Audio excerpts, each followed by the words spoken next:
Some of you are frequent viewers of the channel that probably don't need an introduction as to what a tally hole is, but some of you are new viewers that do, so I'll do my best. Tally hole is a rock band that specializes in blue rock, an entirely new music genre made up by them so people would stop asking what the hell wonky rock was. Just in case you couldn't tell, it's also one of my favorite bands of all time.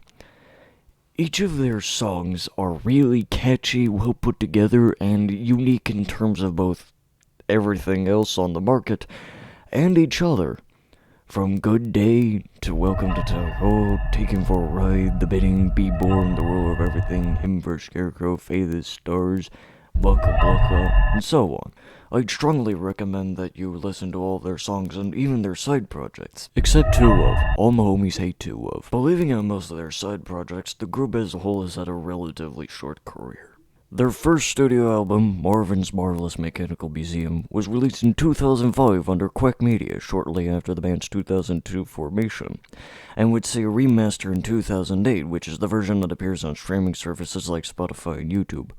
And after sort of releasing a single in 2009 in promotion for a book called The Magician's Elephant, they announced that they would be releasing a new album in 2010 under Atlantic Records. However, due to unspecified conflicts with Atlantic, they'd switch back to Quack partway through the production to finish Good and Evil, which came out in 2011.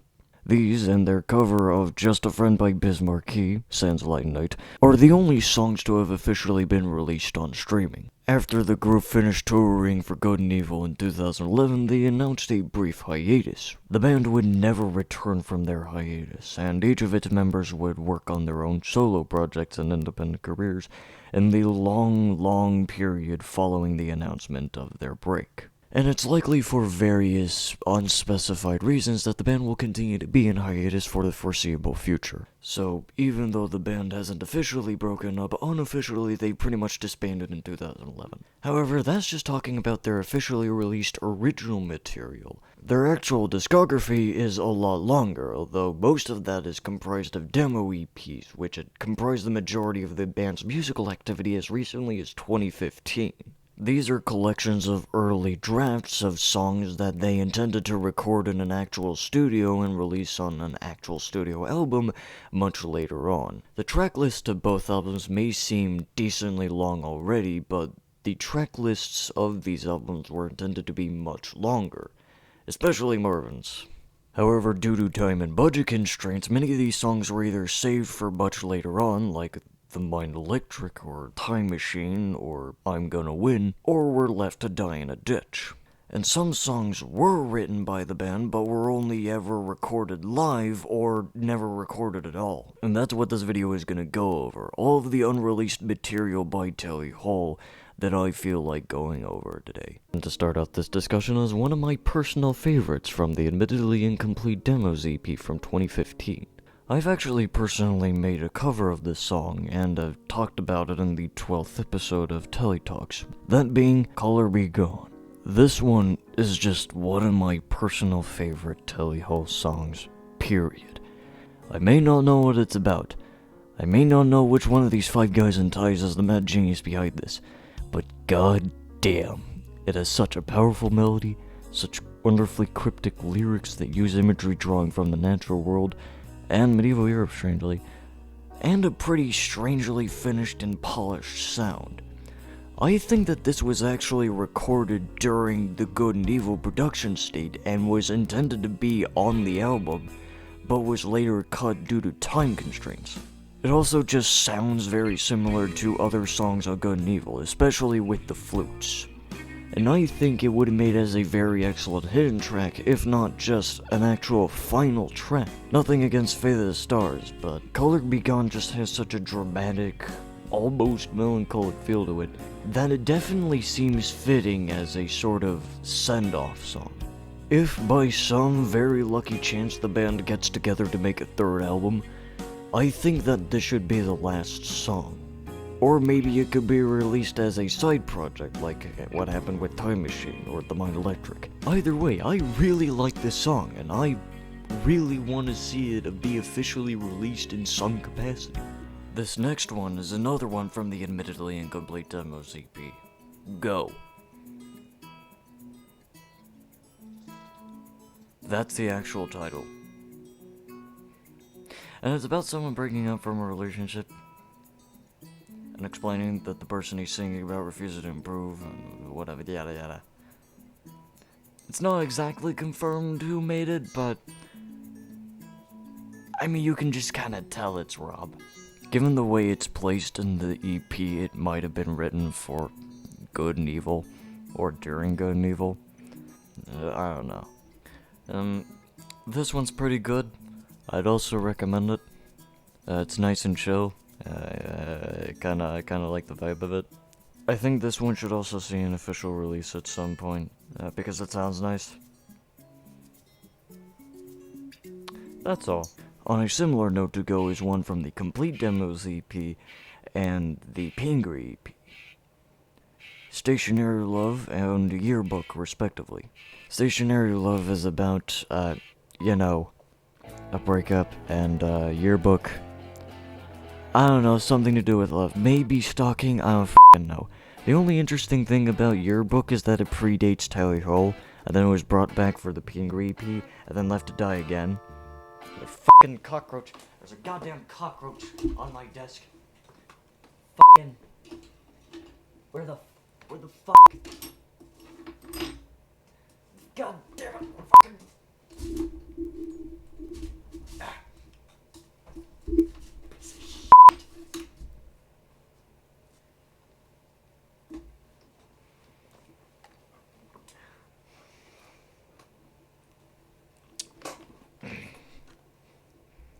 What was I saying? Oh yeah, Yearbook's boring, and Stationary Love's boring. The only interesting thing about Stationary Love, it sounds like a Weezer song, just like Two of. Apparently, some guy was like making a hypothetical version of Marvin's the album, where he recreated it with the like an electric guitar instead of the acoustic one. He got copyright striked because it sounded like so similar to I Say It Ain't So, or whatever. It's just boring. Sorry, Rob, but yeah, they're fucking boring. Maybe it's for the best that they stayed as demos. One that shouldn't stay as a demo, though, is I Know It's Just the Same. I also really like this one.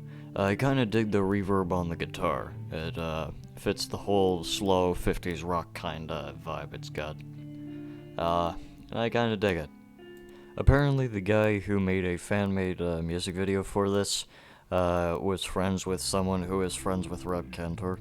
So that's a pretty neat lame claim to fame. I think this one should also be finalized for an official release. If I had a nickel for every time I said that in this video, I'd double the national debt. It was getting a bit too low anyway. Before I move on, I want to briefly mention Sea Cucumber from Admittedly Incomplete Demos, featuring Zubin, and possibly written by Zubin. It's about sea cucumbers. Spiced rum commercial, released in Admittedly Incomplete Demos. At first I thought this was like a parody of a beer commercial that Joe did like as a high school assignment or for Quack Media or some shit.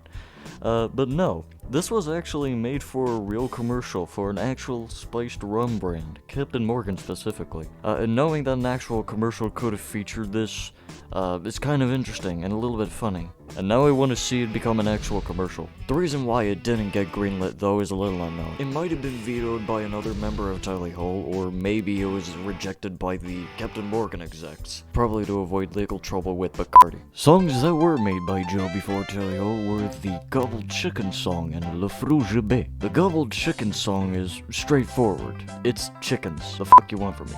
According to an interview someone did with Joe, this was the first song that Joe Foley completed, with the first song ever that he wrote being the ruler of everything. Nice to know that he was coming out with straight bangers on his first step. But what's Le Fruge Bay about?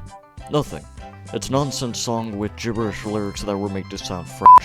Could have fooled me because I don't speak it. The Kazoo song, or as the Tally Almanac insists is its official name, 1N1S2. Despite this one confirmed to have a demo by the animator behind the Turn the Lights Off music video, it's never surfaced, so it only exists as a live recording right now. Barbershop.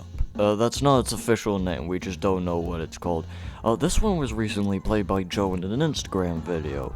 This one might have been from the Tally Hall days and could have been the Barbershop Quartet style song mentioned in some interview with Joe and Andrew or something. But we don't know. Might be. And now we're finally at the live-only songs.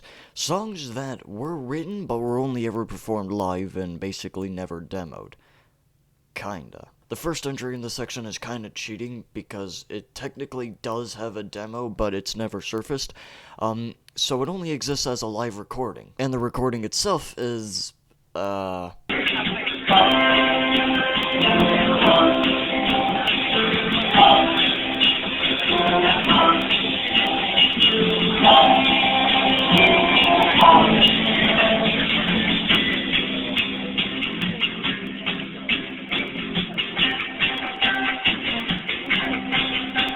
it sounds like someone was put on hold and decided to hold their phone up to the mic in order to record the music. I couldn't even begin to tell you what the hell Start of Our City is about, because the only words that I can make out is Start of Our City and, hot. Who hot? I think. It'd probably be a damn good jingle for Who Hot if it weren't so garbled. I want them to release the demo for this. I desperately need to know what the song actually sounded like. One live recording that has a lot more than a 5 Hz sample rate is Maybe in the Night. Officially it only exists as a live recording that has never been demoed, but there are covers of it out there that are very faithful recreations. The one I'd personally recommend is this one, because it does a surprisingly good job at making it sound like part of the demo EPs. Like, holy shit, this is good. This is another one that I really like. And although it'd be kind of nice to see it officially released and officially recorded, what we have now is good enough. Another live-only song that I really like is At Least Today. If you told me this was a cover of a Beatles song, I'd probably believe you. It isn't, but it is the most Beatlesy Tally Hall song of them. This one is also another favorite of mine, and I think it sends a pretty good message. You know, don't be so serious all the time. You can afford to be a little silly. And lastly, I'd like to mention the truly lost media of Tally Hall, besides the demo for Kazoo song and Who Hot jingle. And that's Strangers, a song that has never been recorded in any capacity. It's been written, it's confirmed to exist, but there is no recording of it anywhere. And it probably won't for the foreseeable future. So, it is truly lost media. Like El Apostol, the first animated feature film. But that's a story for a different time. With that out of the way, you know what, fuck it, I can talk about it. El Apostol was a 1917 Argentinian animated feature film that has the very distinct record of being the first animated feature film in existence, beating out Snow White and the Seven Dwarfs by a whole 20 years. It even had a synchronized sound system devised by the director himself to play the music, predating Steamboat Willie as the first cartoon with synchronized sound by a whole 9 years. Although it didn't feature any dialogue and stuck to the classic silent film routine of flashing the dialogue on screen in between lines. However, distribution of it was very limited. For one, cinemas weren't particularly that common in Argentina, and the technology needed to actually screen the movie in its intended form was really fucking expensive. It was also aimed largely at a politically active Buenos Aires audience, since the plot featured the president of Argentina at the time, Hipólito Yrigoyen, asking the Greek gods to clean out corruption in Buenos Aires using Zeus's lightning bolts. This also meant that despite very favorable reviews, it was also banned by the local town council for being a political satire, because of course the city government would do that. So it was only screened in Buenos Aires for 6 months before it faded into obscurity and got locked into a studio vault.